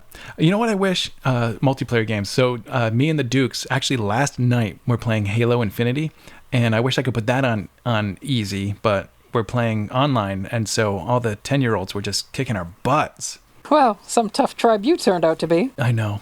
Well, it was my first time, and I just was not being helpful. I'm so out of practice. I don't play much anymore. I'm gonna ask you a heavy question. Do the Dukes have a Discord? We actually just set one up. I don't know if it's like a public one or if it's just for us. I'll find out and I'll let you know. Okay. Let me know. There's a couple cute Discords out there that I'm a part of. Oh, like what? Well, I'll let you know. Okay. You know, various tribes and things. Wink, wink. Yeah, I'm still figuring out Discord, so I'll have to get back to you on that one. But here we are. We've gone through all these notes, and we've done movies, and we've done TV, and we've done some news, and we've done podcasts, and we've done games. What else is there? Well, guys, let me tell you. In the post-apocalypse world, there's also the real world. So we're going to talk about some real world shit right now. Starting off with like Wasteland weekend. We finally got to go back after 2 years, Marky. What'd you think? Oh my goodness. There was still wind and there was still dirt. It felt just like home. Yeah, we may change, but Wasteland does not change. Actually, it did change a little bit, but the location doesn't change. It is very much the desert. There it was. A little extra wildlife this time, huh? Was there? Oh, yeah. I had some visits from some kangaroo rats. Yeah, I heard about some kangaroo rats. Those little bouncy characters. That was all I had. I think night one, the Dukes got visited by some desert foxes. Someone was mentioning that our garbage might have gone through day one, and so we changed our garbage plan. Well, that just could have been another attendee. You're right, it could have been. That's a really good point, It just could have been a feral Wastelander, really. It does happen. Actually, one of the Dukes on our game last night was saying that they, I think this was Bullet. Bullet, if you're listening, thanks for telling this story. He said someone came to our camp with a bucket of chicken and left it behind. And then it just sat there and got cold. And he decided, well, I'm going to keep the legend alive. And he took that bucket of chicken and he put it in a porta potty. And then he said, you know, it wasn't that long after that somebody went into that porta potty and came out and said, I found it. I found the Porto chicken. And he came out holding a drumstick and shoot, I can't remember if he said he was eating it or not, but I think he was. I'm just going to say it like he was, because that's what Wastelanders would do, is they would have a good bite of that delicious Porto chicken. Oh, boy. What is the recipe for Porto chicken, I wonder? Yeah, let me tell you. You take chicken yes. into a Porto. Got it. And that's it. That's Porto chicken. If anybody's listening to this and wondering what that means, Porto chicken is like a Wasteland cryptid. It's like seeing a unicorn or a Bigfoot, but at Wasteland. And it all stems from a legend from a few years ago, where after the event, all the Portos are just still sitting there. Everyone leaves, and it's just the cleanup crew. And someone went into one of the Portos to use it regularly and found a pile of chicken bones with an empty container of chicken. So, you know, we all know that someone was in there. They brought their chicken, did their business, and took long enough to have an entire dinner of chicken and left it behind. And you know how, like, all right, you can have a bite of an apple but smell an orange and the apple will taste like orange? Well, now just apply that to Porto chicken. Everybody has shut off the podcast now. We've lost all the viewers, all the listeners. But yeah, the legend is still alive. And, you know, I can't condone leaving food in the Portos for other people to discover and then chow down on, but it is pretty damn funny. I arrived on Sunday this year. Are you just slyly changing the subject? As part of my early arrival things, and it was interesting. I thought setting up was good and fun. Do you think the wind was as bad this year? No, not at all. Yeah, no, yeah. Nope. The fact that I didn't have to run around and just like, re-tie down tents all weekend like I did in 2019, that was a relief. You had a lot of shenanigans, and it's very interesting to listen to your stories and think, so that's what he thought happened, especially in regards to that rascally crow, which, little do you know, some of the dominoes you see fall, I pushed. But we'll get into that. We'll get into that another time, a little deeper. Well, give us the teaser. The teaser is I may have let the cat loose on the crow. Okay, there's the teaser. Oh shoot! You're coming out as like a wasteland warlord, though, a mover of strings, a purveyor of weaponry. It's funny because the things you saw, those things didn't just happen. Someone had to make them happen, and I am the man in the shadows making things happen. Fantastic. Yeah, I was super happy with how the crow missions went this year. So we're gonna do something like it again for next year at the Duke's camp, of course. That's awesome. I'm glad you get to participate. It's a lot of fun, isn't it? There's a little coming clean I have to do here as well. Who was the gentleman running your merch? Hardass, right? Hardass was running the merch. Yep. So listen, here's a bit of a story, a smidge of a story. Okay. I sent first year. I says to him, you guys were at, I think you were at the show, right? Your open mic? What'd you call it? The USO show? Yeah. Yeah. So there was nobody there. I was dropping off my cards. I crossed paths with a first year, a kid I knew. We'll let him remain anonymous for now. Okay. And I says, you think you can get that crow up there? Now, I have no idea how to get the crow. I thought you just lifted it off the thing when nobody was listening, when nobody was looking. I said, see if you can go get that crow. So I guess he tries to grab it, and the wooden thing it's on, like, snaps back and hits the locker. Oh, wow. And it, like, echoes. It's like, bang! And so Hardass comes around the corner, right? And he goes, pick the lock or don't do it at all, like, or leave the crow alone. Nice. And I thought, oh, there's a lock you have to pick. That's how you get it. So to this first year, who was very mad at me, this first year, I, in public, apologized for setting you up. But it's all gone over. We all had a good laugh about it. And this first year was like, am I in trouble? And I says, no, this is why we're here.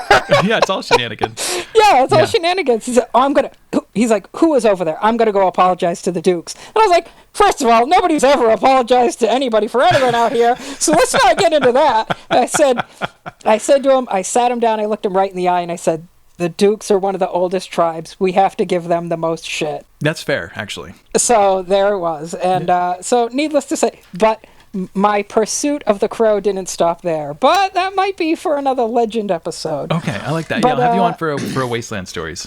I thought it was great. Some things weren't there, but I never felt like they were missing. Did you feel like you missed anything? No, I mean, there were a few very notable things, like a couple of our side stages. The Saints, they brought a much smaller camp, so they didn't have their side stage. The nuclear bombshells, they didn't bring their side stage, so that those kind of things were missing. But the tribes that were there brought it even bigger than they did in 2019, a non-pandemic year. And so I really felt like, there was still tons to do. The official entertainment schedule was basically back to its old school, like one thing at a time, where they weren't trying to like create their own competing entertainment schedules.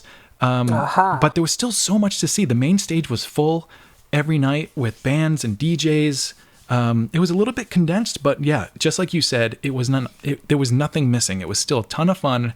And because the tribes brought it so hard, it felt bigger in a way, because there were way more tribe shenanigans happening, way more missions to go on. I don't know. just overall, it was a lot of fun. I am with the flight crew, and we operate the Cockpit Bar, and we were sold out every night. I mean, there were people waiting to come in. Really? Awesome. At the opening doors of our parties. So there was definitely no shortage of stuff to do. It was all super fun at our place. Awesome. On Saturday night, did you get any Coyote Canyon dollars this year? Oh, I did. Yeah. A lot of people were confused, and they said, what do I do with this? And this is the thing about Wasteland. Wasteland is what you make of it, and that includes its missions and its things. You can sit and watch, or you can take part. So these Coyote Canyon dollars were worth whatever you could convince someone they're worth, right? Yep. Well, Marky went on a bribing spree on Saturday night at the carnival, and boy, did we bribe some carnies. Awesome. So all the games were on me that night. I was buying rounds of, throwing a thing and human claw machine and all kinds of stuff. Carnies like bribes. Yeah, I think that goes back to always.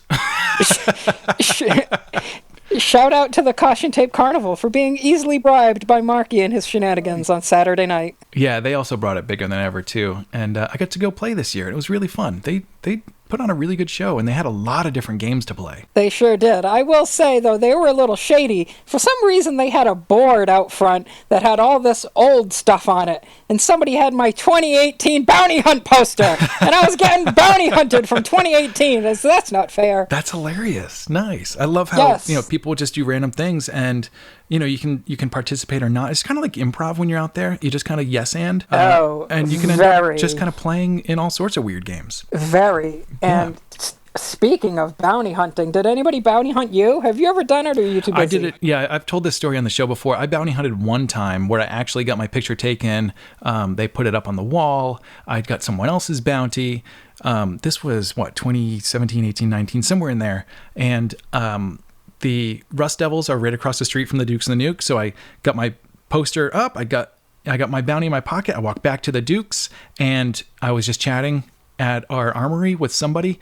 And within a couple minutes, someone showed up and were like, "Hey, you're MakeShift." And I was like, "Yeah." He's like, "Here we go." And we Rochambeaued, and I lost. And that was it. That was the end of my bounty game. I never found my bounty, unfortunately. Well, this year, and I apologize because the name escapes me of who this was. This was a very clever person. Another first year. They kind of had this thing where she was putting a bottle cap in the sand, and then you had to hit the bottle cap with a golf club. Oh, wow. Which the bottle cap doesn't go anywhere. It goes like 6 inches for some reason. Uh-huh. And she was like, she showed me this on Wednesday, and I said, you need to grift the pants off people with this and charge them or gamble this. I said, this is like a moneymaker waiting to happen. So we kind of hit it off that night. This person was the person who, on the opening of the gates, I think it was Saturday morning, I was filming as part of my volunteer shift, the opening gate ceremony, and I was backing up, and the gate opens behind me, and I'm kind of backing up, and you're getting that great shot of all the people filtering in, and all their costumes, and all these weirdos entering the city in their gear. This one person is right in front of me in a flowing white outfit, standing out stark against all the rust and crust, and it's coming towards me, this person, flowing white outfit, and then bam! Right in front of my camera is my bounty hunt poster. And I was like, no! I was like, you can't bounty hunt me while I'm volunteering. Immunity. But it was a very clever way to bounty hunt me right on camera. It was hilarious. Excellent. I love it. Yeah. I love it. Yeah, bounty hunt is a lot of fun. If people do it, go for it, because it's silly and fun. And shout out to Critical Bigs for making all that happen. Yeah, they've been running that for years, and they've changed it a few times along the way, but it's still the same great game, and it is a blast, and it's a great way to just force yourself to go out there, meet some people, introduce yourself to some tribes. You're literally going around saying, "Hey, have you seen this man or woman?" Yeah, and it's a blast. But Wasteland Weekend wasn't the only post-apocalypse festival that got things started again this year. I think kind of across the board, every festival in the United States was able to hold something this year, which was great. So we're talking Aftermath, we're talking Junkyard, we're talking Atomic Falls, Detonation at Uranium Springs, Apox East. They all had festivals this year, and they all went really well. So I kind of stayed put in my little bubble here in California, but I do know. No, I saw some good photos. I'm very tempted to move abroad and see some of the other festivals. Yeah, same. I still haven't been to anything other than Detonation, and that was a long time ago. But when you gotta take time off of work to go do these things, it's a little tough. So, I'm glad that there's festivals all around the United States, kind of close to where everyone is.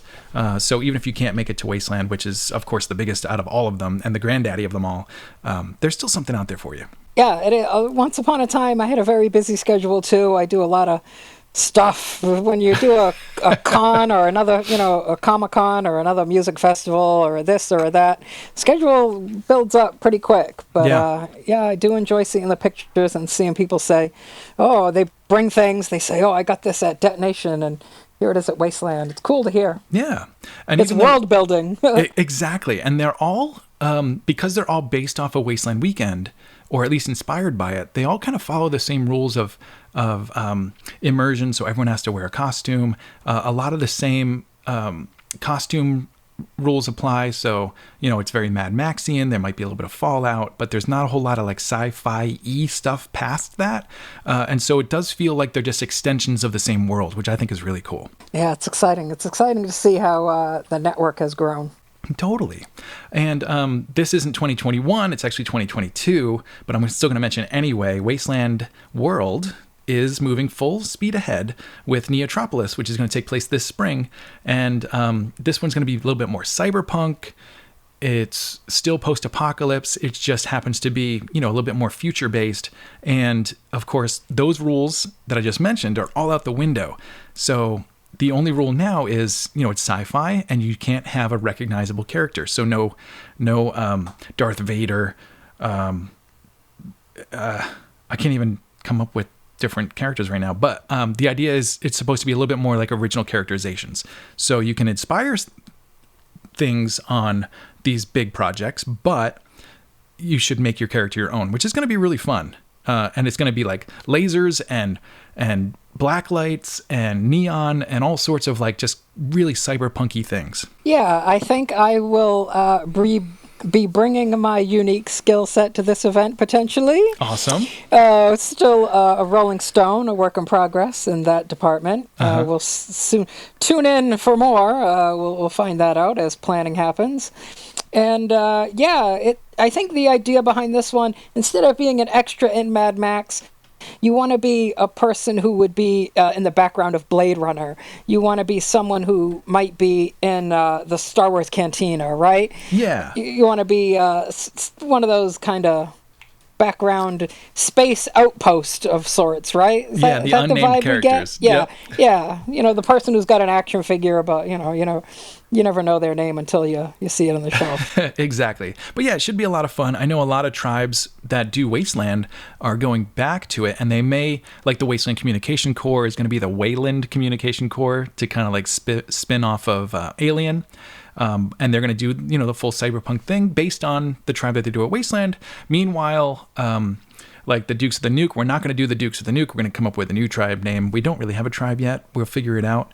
But it probably won't be until after this event that we'll have like a real thing. We're going to kind of go and just be free spirits and see what happens and see what kind of takes place organically, I think, this year. Yeah, see what kind of allegiances you strike up. Exactly. Yeah, I could see the cockpit working really well in this totally different dystopia. I will forward your enthusiasm to the head of the cockpit. The head of the cockpit? I see what you're doing there. I know we might have an unspoken thing that we don't talk about this stuff until January, that we get to go back to our lives for a little while.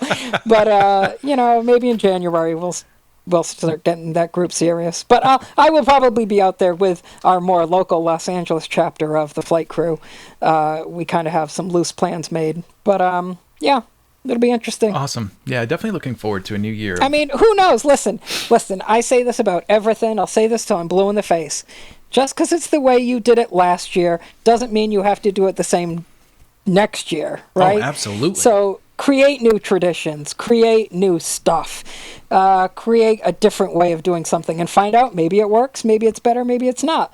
But just because you did it that way last year doesn't mean that's the way you have to do it this year. And I think Neotropolis is going to be a great whole new sandbox for people to play in, to create new things, create new characters, create a new tribe. Hey, you got different friends, you got new friends. Yeah.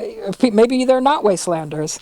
I think Neotropolis is a clean slate to do wacky stuff. 100%. And thanks for saying that, because I think it should be its own thing, and it's all about celebrating creativity, right? And this one, even more so than Wasteland, is just open to whatever you want to do. You can be an alien, you can be a cyborg, you can be a human, you could be, I mean, you could probably be a witch if you wanted. I don't know. You could be a space witch. Are there space witches? Well, I hope the Bene Gesserit show up. That's all I'm saying. Perfect. All right. So moving on, and this is probably the most real world that I'm going to get on this episode. COVID has continued to be a real thing. 2021 turned out to be 2020 part 2. It wasn't as much of a missed year as 2020. I think things did start to normalize a little bit across the country.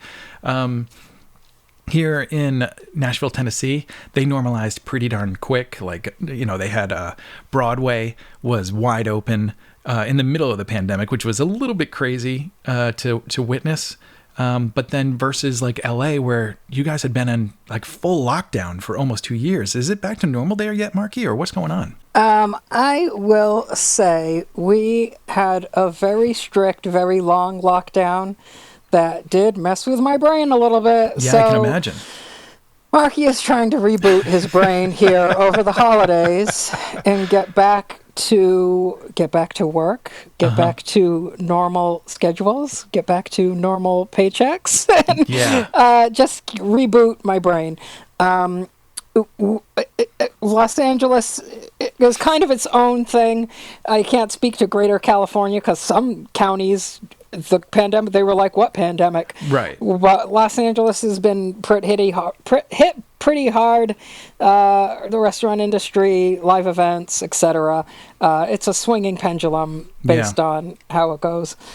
And 13 million people live there. I mean, that's bigger than a lot of states. So you got to be careful. For like the lockdown stuff, I think that was the biggest difference. It wasn't like, I don't even think it was as political as people made it out to be, but it was the cities had to do more because they had a bigger population and the spread was that much faster. And so it just literally came down to that, whereas smaller cities were able to kind of, mitigate full lockdown with keeping as many things open as possible. And then the further you were from the cities, like, it was kind of like anything goes. Yeah, I know some people, for some people it was a story on the news, and for other people we were living it pretty hard. Yeah, and it's really hard if you're in one of those two extremes, whether you're in the middle of nowhere or if you're, in downtown New York. It's really hard to imagine that there could be any other way to be living through this. But yeah, I mean, it was a full spectrum. And here we go again, because Omicron, as of I think the president was on the radio yesterday talking about how fast it's moving and everything they're going to try to do to slow it down. But I think the scientific consensus is there's no slowing this one down. It just spreads too fast. Yeah, it's wild. I don't know anything about anything. I am just a writer and a painter, my friend. But I tend to listen to scientists who are science. Yep. And do science things. And so, listen, they got vaccines. Pick your favorite, okay? Get it if you can, I guess. I know some people have pre-existing conditions, they can't get a vaccine, and I understand that's a difficulty. But, hey, if you don't do it for yourself, do it for your family instead, maybe, huh? Yeah. And I actually just got my booster because I got the Johnson & Johnson, the single. So I was eligible for a booster already. And I went to a CVS at a Target. And when I signed up for my time slot, they were like, yeah, and pick one other vaccine if you want. And I've been putting off getting my tetanus booster. for, Yes. I'm 15 years overdue, or at least I was last week. So I got my tetanus. It was also free, and it was 0 side effects and almost completely painless. And I'm really happy about that because I like to play with rust in the desert. Yeah, definitely be up to date on all your now more than ever, monitor your health, monitor your mental health. Hey, listen, if anybody's going through it, Marky's going through it very bad myself, Marky, as I speak to myself in the third person.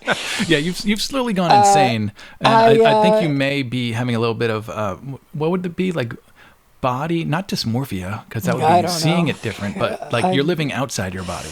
I am. I'm my own character in my own world now. Aren't we all? But I will say this, stay in touch with your friends, talk to your friends, get out of the house once a day, try to be creative, and I think this is a good place to say if you miss Wasteland because you miss the community, there's a lot of stuff out there you can watch. There's a lot of these podcasts. I do a show every Wednesday just to check in. Sometimes I do art. Sometimes I'm just silly. But there's the Cult of Cat Meat did Cards Against Wastelanders Yeah, it's weekly. a beautiful show. It's so fun. We're fun and we're silly if you need an escape. And if you want to watch 3 hours at Wasteland, the other guy on this podcast does that. If you're crafting, it's a great thing to watch. There's Wasteland Talk with Hatter and Captain. Another great show. We're going to do a crossover at some point. So if you're in your feels, if you do need a spoonful of Wasteland, the content exists. And so turn it on and zone out and enjoy a little make-believe. Thanks, Marky. And yeah, I'm so glad that you're involved with the Cult of Cat Meat one. That's so fun. Well, I tell you, shout out to the Cult of Cat Meat, especially Grotch, who we have our fingers in a lot of shenanigans. But I tell you what, that Grotch threw me a surprise birthday party that I didn't see coming. And organizing anything at Wasteland is like what? Herding cats. And if anybody can herd cats, it's Grotch. So shout out to Grotch for my birthday party. Shout out to Camp Cozy Box for making a cake at Wasteland. Hello. Yeah, unplanned, right? Just with what they had available on site. And shout out to WCC always. My home away from home. Love WCC for plugging my class, plugging me in the newspaper. Them are good peeps. Yeah, all the above. All right, we're going to wrap this thing up, but to all you guys listening, I just want to let you know how proud I am of you and how thankful I am that you've been listening and supporting. And when I disappear for 2 months, you guys let me know it and ask me when the next episode is going to be. Believe it or not, that's why I'm doing today's episode, because so many people were like, hey, where have you been?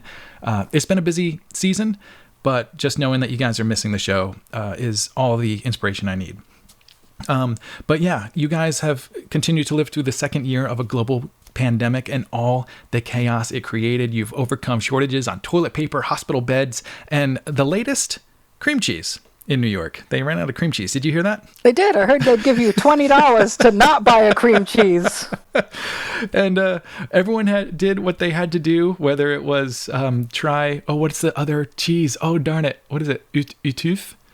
There's like a second type of cream cheese that's not cream cheese. It's called something else. Anyway, whether you had to butter your bagels or work from home or just hunker down in your house for months at a time, you guys worked your way through it. You've lost jobs. You've lost family.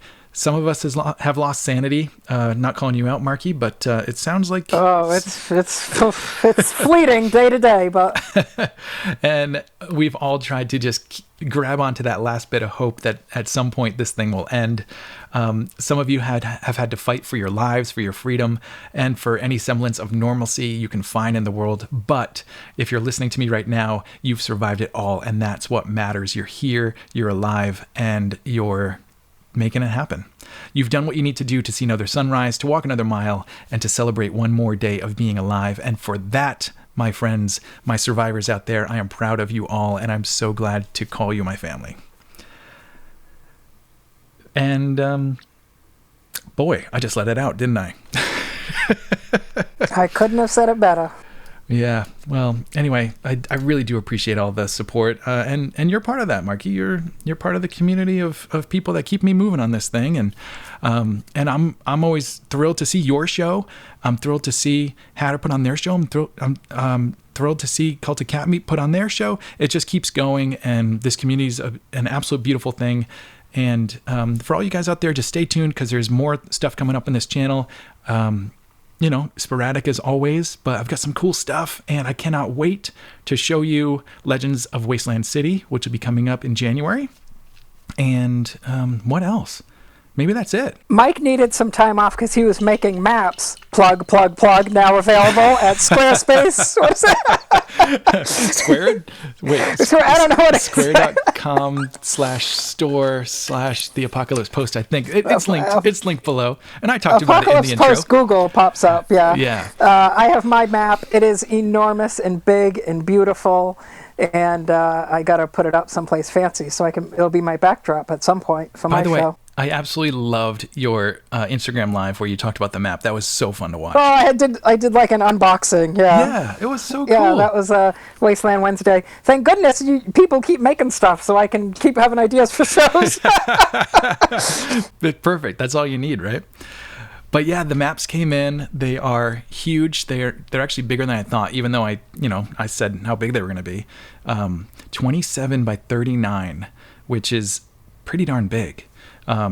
But yeah, I made it that big because there's so much detail in there. I wanted you to be able to walk all the way up to it and see the tiniest little bits of information. If I made it smaller, you would have kind of lost some of that. So, yeah. For those of you who have the map, thank you so much for supporting. And if you were at Wasteland Weekend, I've got a picture of you. It just so happens to be from a half mile up. You can leave this in, or maybe this is the behind the scenes. How many drone photos is that? Is that just one? No, it's multiple. So yeah, you can only fly a drone to 200 feet. And I think it would probably be like a half mile up or maybe even more in order to get the whole event. So I actually zigzagged the drone back and forth in a grid, and I took, I think it was 30 or 40 pictures just looking straight down. So basically every city block is its own photo. And then I stitched all that together. I'm going to say, now listen, the cash register is always ringing in my brain. I'm going to say if there's a high res of the flight crew, I don't know, they may be interested in making a poster. No, you never know. Wait, what do you mean? So, I'm just saying. Just an overhead of your camp? Well, somebody might be interested in that. Maybe you should. I'll send it over to you. I'll send you your block. Oh, good, my block. Yeah. And before anybody gets crazy, you did need special permission to fly that drone, right? Oh, yeah. Yeah, okay. There's drones at Wasteland are kind of wild because there is an Air Force base. We're actually in the flight zone of the Air Force base. And so we have not just normal like drone allowance, but you actually have to get special permission from the Air Force base to fly there. Yeah, and if you're there Tuesday, Wednesday, sometimes they give us a little flyover, right? Yeah. They almost always give us a sonic boom at some point, and there's usually a low flight where they come over Wasteland just to dip a wing and say hey. That's cool. That's funny. I hope they get to attend sometime. I hope they sneak off in a mask and they run over and party with us. That would be like that. We don't know. Shoot, I'm kind of surprised that we haven't had like a military helicopter land just outside and them just come on in. You know why that doesn't happen? Why? Because someone will pick up and steal it. The helicopter. Oh, that would be hilarious. Yeah, they touch down and then suddenly, where's the somebody picks it up. Where's the helicopter? And away it goes. and it's a freaking Chinook, like. Yeah, it is. It's an Osprey. It's got 4 propellers. Yeah. How many Wastelanders would it take to lift a Chinook? I think we've got the numbers. This sounds like a joke. How many Wastelanders? Actually, I wish I had an answer for that. I'm going to come up with one. And I'm going to say it off air. Guys, yeah. All right, well, let's wrap this up, Marky. You got anything else? I could talk about Wasteland until I'm blue in the face, till my battery dies. I have nothing but stories and shenanigans and pieces of puzzles of stories that people have told. But some stories are to be witnessed and some are to be heard.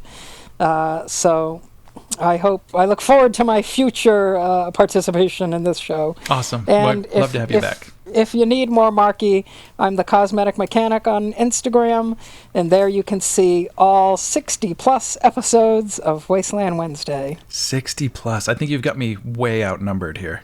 I do. Some of them I just talk recently, but some of the earlier episodes I teach things like airbrushing or costume distressing, or I do a makeup tutorial for war paint. So there's a lot of different silly stuff happening on Wasteland Wednesday. I love it.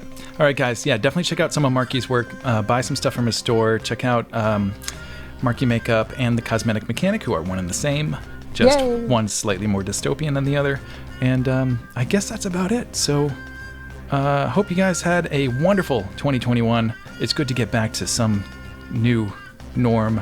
And I will probably see you in the new year. So y'all have a good rest of your holiday season and a wonderful new year. And we'll see you soon. So until then, stay alive.